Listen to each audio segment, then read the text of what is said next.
हमारे मन में गंदे विचार क्यों आते हैं? हम नहीं चाहते, पर फिर भी हमारे मन में गंदे विचार आते रहते हैं। लेकिन क्यों? मन ही हमारा सबसे बड़ा दोस्त और मन ही हमारा सबसे बड़ा शत्रु है। जब हम अपने मन के हिसाब से चलते हैं तो मन हमें भटका देता है, और जब हम मन को संतुलित कर लेते हैं तो हम अपनी जिंदगी में सब कुछ पा लेते हैं। हम अपने मन में आने वाले गंदे विचारों को रोकने की कोशिश करते हैं, पर जितना हम रोकते हैं उतने ही यह विचार हमारे मन में प्रवेश करते जाते हैं। आप जिस चीज से जितना दूर भागोगे उतनी ही वह चीज आपके पास आएगी। इसीलिए उसे चीज से भागो मत, बल्कि उस चीज पर संतुलन कायम रखो। एक बार एक युवक गौतम बुद्ध के पास आया और गौतम बुद्ध से बोला, हे बुद्ध, मेरे मन में इतने गंदे विचार क्यों आते हैं? मैं नहीं चाहता कि मेरे मन में गंदे विचार आए, पर मेरे मन में हमेशा काम वासना के ही विचार चलते रहते हैं और मैं इनके बारे में सोच सोचकर बहुत परेशान हूं। मेरी ऊर्जा और समय यह सब सोचने में ही नष्ट हो जाते हैं, और यह सब विचारों की वजह से ही है। मैं कभी कभी शांत नहीं रह पाता और मैं हमेशा ही स्त्रियों को देखकर मोहित हो जाता हूं। मैं अपने आप को रोक ही नहीं पाता। बुद्ध मुस्कुराए और उन्होंने उसे युवक से पूछा, क्या तुम्हें पता है कि यह काम वासना होती क्या है? फिर लड़के ने उत्तर दिया और कहा, बुद्ध, मुझे तो नहीं पता कि काम वासना क्या होती है, परंतु हां, यह जो भी है बहुत बुरी चीज है। फिर बुद्ध ने उसे युवक से कहा, सबसे पहले तो तुम्हें यह समझना है कि प्राकृतिक रूप से जो भी चीज हमारे अंदर है वह बुरी नहीं है। हमारे जीवन में उसकी कुछ ना कुछ जरूरत होती है। वासना कोई बुरी बात नहीं है।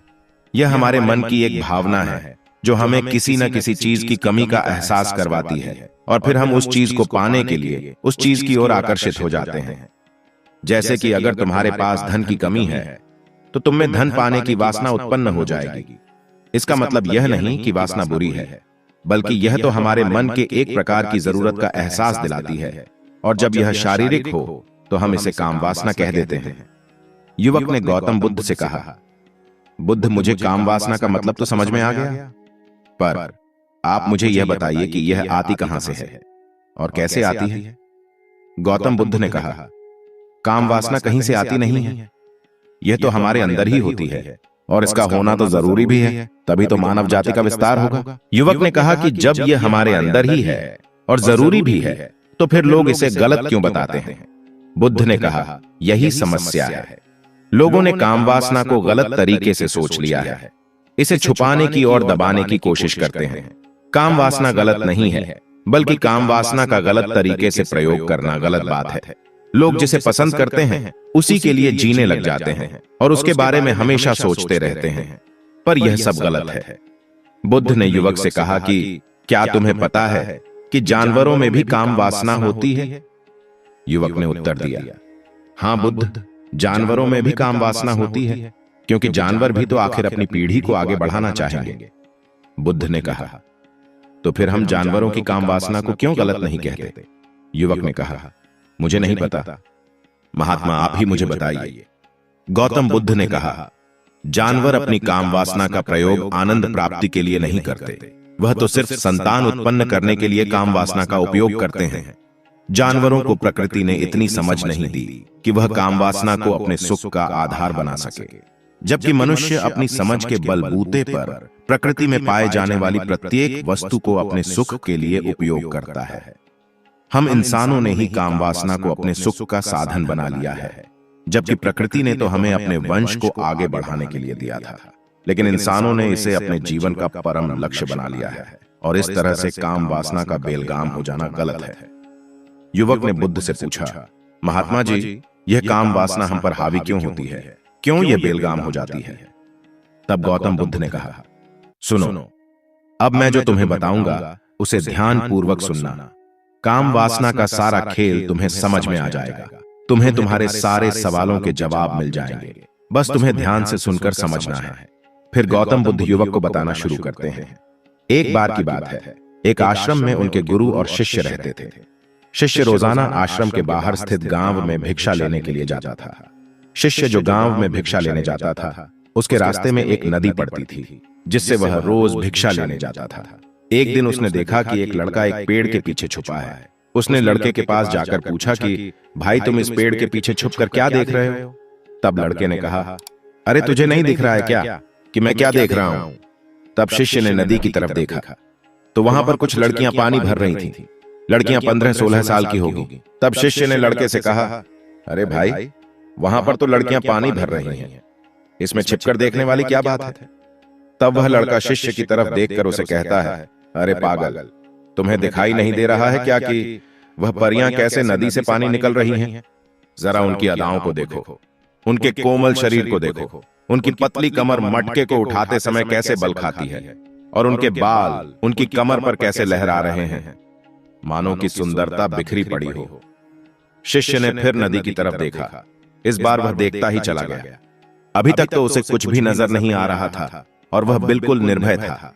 उसे किसी भी बात का कोई डर नहीं था। लेकिन अब वह छुपने लगा और उन लड़कियों को देखने लगा जैसे उसने कोई अपराध कर दिया हो। और जब वह छुपकर उन लड़कियों को देख रहा था तभी वह अंदर से कांप गया और उसने कहा कि यह मैं क्या कर रहा हूं?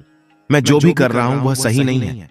मुझे यहां से चले जाना चाहिए। और फिर वह जल्दी से वहां से चला जाता है।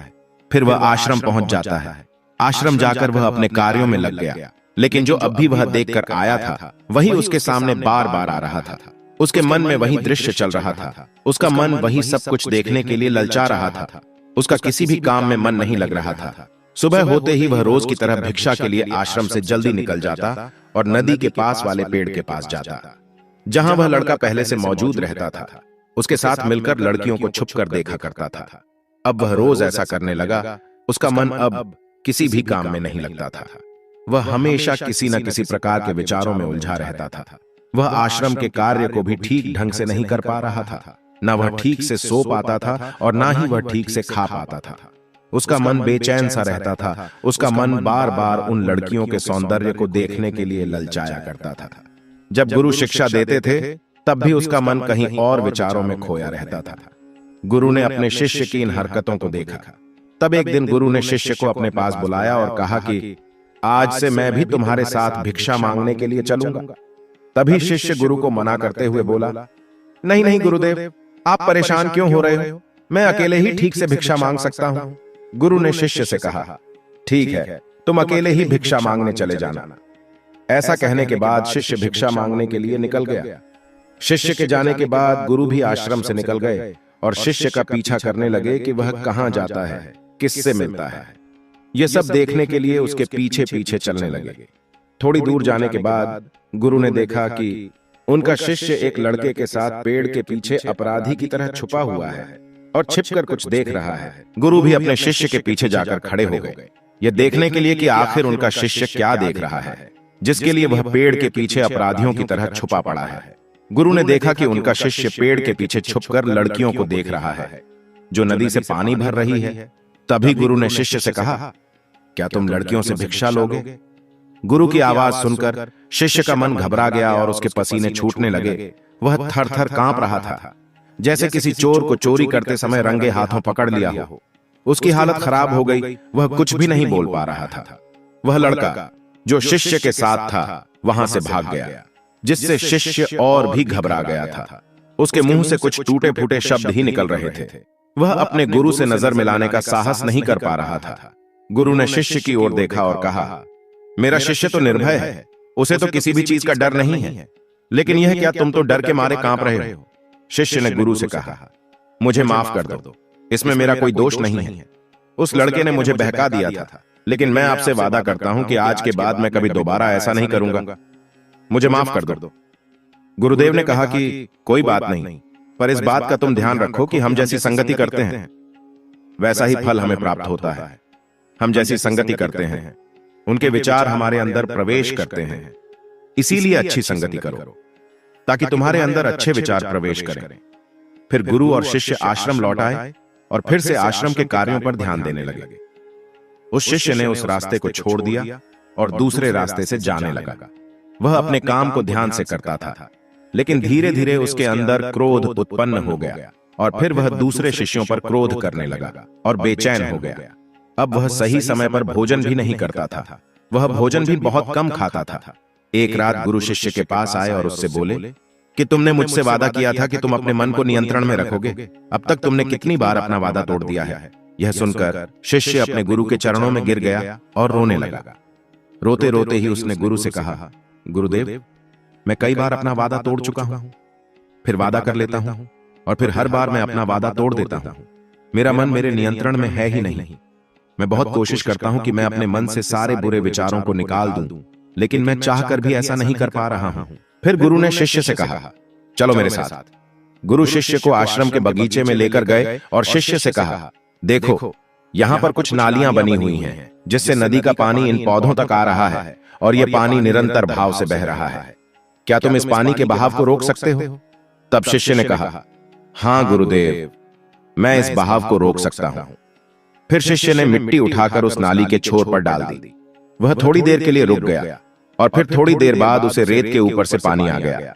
गुरु ने शिष्य से कहा, अरे यह क्या, यह पानी तो रुका ही नहीं। फिर से उसने कुछ कंकड़ पत्थर उठाकर नाली में डाल दिया और फिर थोड़ी देर के लिए पानी रुक गया, लेकिन थोड़ी देर बाद ही उन कंकड़ पत्थर के ऊपर से पानी आने लगा। गुरु ने कहा, शिष्य, यह क्या हुआ? पानी तो फिर से आ गया। तुम तो बोल रहे थे कि तुम इसे रोक दोगे। क्या हम किसी चीज को पूरी तरह से रोक सकते हैं? तब शिष्य ने कहा, कोई बात नहीं गुरुदेव, मैं इस पानी को तो आपको रोक कर ही दिखाऊंगा। फिर उसने एक बड़ा सा पत्थर लेकर उसे नाली पर डाल दिया और फिर पानी रुक गया। तब शिष्य ने गुरु से कहा कि देखा गुरुदेव, मैंने कहा था ना कि पानी को तो मैं रोक ही दूंगा। मैंने पानी को रोक कर दिखाया। आपकी बात मैंने पूरी कर दी। गुरु मुस्कुराए और बोले, अच्छा जरा ध्यान से देखो, पानी रुक गया है। क्या वह तो पीछे की नाली तोड़कर बाहर आ गया और अगल बगल से बह रहा है। और ध्यान से देखो, इस पत्थर के आगे भी आ गया और यह पानी अपना रास्ता बदलकर फिर से आगे की तरफ बह जाएगा। फिर थोड़ी देर बाद ऐसा ही हुआ। फिर गुरु ने शिष्य को समझाया, तुम्हारे साथ भी तो ऐसा ही चल रहा है। तुम बार बार प्रयास कर रहे हो, बड़े से बड़ा प्रयास कर रहे हो, पर हर बार तुम्हारा प्रयास टूट रहा है और यह हमेशा टूटता ही रहेगा। यह पत्थर तुम्हारा प्रयास है और यह पानी तुम्हारे विचार। तुम कितना भी बड़ा पत्थर रख लो, लेकिन पानी तो अपना रास्ता बनाकर ही रहेगा। यह देखकर शिष्य ने पूछा कि गुरुदेव, क्या कोई तरीका नहीं है जिससे मैं इन गंदे विचारों से बाहर निकाल सकूं?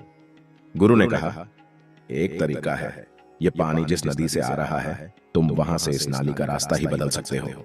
गुरु शिष्य को एक नदी के पास लेकर गए जहां से उस बगीचे में पानी आ रहा था। गुरु ने कहा, और कुछ पेड़ पौधे ऐसे भी हैं जिनको रोज पानी की आवश्यकता है, वह तो मुरझाकर मर ही जाएंगे। पानी तो हमें खोलना ही होगा। शिष्य ने गुरु की बात सुनकर पानी का रास्ता खोल दिया। तब गुरु ने पूछा कि अगर हम इस नदी के पूरे पानी को बगीचे की तरफ मोड़ दे तो क्या होगा? शिष्य ने उत्तर दिया, गुरुदेव, वहां पर जितने भी पेड़ पौधे हैं वह सब गलकर नष्ट हो जाएंगे और वहां पर कुछ भी नहीं बचेगा। गुरु मुस्कुराए और बोले, तुम इस बात को समझो, हमें किसी भी चीज को रोकना नहीं है, बस हमेशा संतुलन बनाए रखना है। कम पानी से भी पौधे नष्ट होते हैं और ज्यादा पानी से भी पौधे नष्ट होते हैं। हमारा जीवन संतुलन से ही चलता है। गुरु ने शिष्य से कहा, अगर मैं तुमसे कहूं कि तुम आम के बारे में मत सोचो, तो तुम्हारे मन में सबसे पहले किसका चित्र आएगा? तब शिष्य ने कहा कि गुरुदेव, आम का ही आएगा। गुरु ने कहा कि जब हम गंदे विचारों को जबरदस्ती रोकने का प्रयास करते हैं तो वह और भी मजबूती से हमारे अंदर प्रवेश करते हैं। इसीलिए हमें उन्हें कभी भी दबाने की कोशिश नहीं करनी चाहिए। फिर गुरु ने शिष्य को कहा, हमारे मन में गंदे विचार बुरे लोगों की संगति करने की वजह से भी आते हैं। कभी कभी कामुकता हमारे अंदर होती नहीं है, लेकिन कुछ अश्लील लोगों के साथ रहने की वजह से यह हमारे अंदर हावी हो जाती है। फिर शिष्य ने कहा, गुरुदेव, आप सही कह रहे हैं, मैं अपने मार्ग से भटक गया था। फिर वह शिष्य उस रात बहुत ही चैन की नींद सोया। सुबह अपने कार्यों को पूरे मन से किया और फिर सुबह वह भिक्षा लेने के लिए उसी रास्ते से गया जहां वह लड़का आज भी पेड़ के पीछे छुपकर उन लड़कियों को देख रहा था। वह शिष्य उस नदी पर गया जहां वह लड़कियां पानी भर रही थीं। उसने उन लड़कियों से पानी मांगा और उन लड़कियों में से एक लड़की ने उसे पानी पिलाया। उसने शिष्य के चरण छुए। शिष्य ने उसे आशीर्वाद दिया कि तुम्हारा कल्याण हो, जिससे कि मानसिकता सकारात्मक ऊर्जा से भर जाए। उसके चेहरे पर मुस्कान आ गई थी, जैसे कि उसे कुछ खोया हुआ वापस मिल गया हो। वह वापस अपने रास्ते से जाने लगा। तभी पीछे से वह लड़का आ गया जो कि पेड़ के पीछे छुपा हुआ था। वह शिष्य के पास आया और बोला, क्या बात है, आज तो तुमने नजदीक से दर्शन कर लिए, तुम तो मुझसे भी आगे निकले। तब शिष्य ने कहा, हम हमेशा दूसरों के दर्शन करने में ही व्यस्त रहते हैं, अपने दर्शन कर ही नहीं पाते हैं। तुम कब तक इस पेड़ के पीछे छुपते रहोगे? किसी को पसंद कर लो और उसे बोल दो। अगर वह भी तुम्हें पसंद करती है तो शादी कर लो, लेकिन उससे पहले तुम कुछ बन जाओ। अपने आप को पहचान लो। ऐसे ही अपना समय बर्बाद मत करो। फिर वह लड़का रोज उस शिष्य से मिलने लगा और उसने लड़के को नदी पर न जाने के लिए प्रेरित किया। और फिर वह लड़का अपने जीवन में कुछ बनने के लिए संघर्ष करने लगा। तो तुमने देखा कि संगति का क्या असर होता है। अपनी संगति बदलो, अपने विचार बदलो। गुरु ने शिष्य से पूछा, क्या तुम्हें अपने सभी सवालों का उत्तर मिल गया? तब शिष्य ने कहा, हाँ महात्मा जी, आपका धन्यवाद। तब गुरु ने शिष्य से कहा कि जब तुम्हारे मन में गंदे विचार आए तब तुम अपने आप को दोषी मत मानो। यह शरीर है और यह सब इसने हजारों वर्षों से सीखा है। यह केवल तुम्हारे सोच लेने से या फिर शपथ लेने से टूटने वाला है, ऐसा नहीं है। लेकिन तुम्हारे पास वह शक्ति है, वह जो ऊर्जा है जिसका तुम्हें संतुलित उपयोग करना है। तुम एक जीवित ऊर्जा हो जो कि कुछ भी अनुभव करने के लिए स्वतंत्र है। इसीलिए तुम अपने आप को पहचानो। इस कहानी से हमें यह सीख मिलती है कि हमारे विचारों का महत्व कितना अधिक होता है। हमारे विचार ही हमारे भविष्य की दिशा को निर्धारित करते हैं। हमें सकारात्मक विचारों को अपने मन में पूरी शक्ति के साथ अपनाना चाहिए ताकि हम सही दिशा में आगे बढ़ सकें। तो दोस्तों, मुझे उम्मीद है कि आपको इस कहानी से कुछ ना कुछ सीखने को मिला होगा। अगर आपको कहानी पसंद आई हो तो वीडियो को लाइक जरूर करना और ऐसी ही कहानियों के लिए चैनल को सब्सक्राइब जरूर करना। तो चलिए दोस्तों, मिलते हैं अगले वीडियो में। तब तक के लिए अपना ख्याल रखें और वीडियो अंत तक देखने के लिए आपका बहुत बहुत आभार।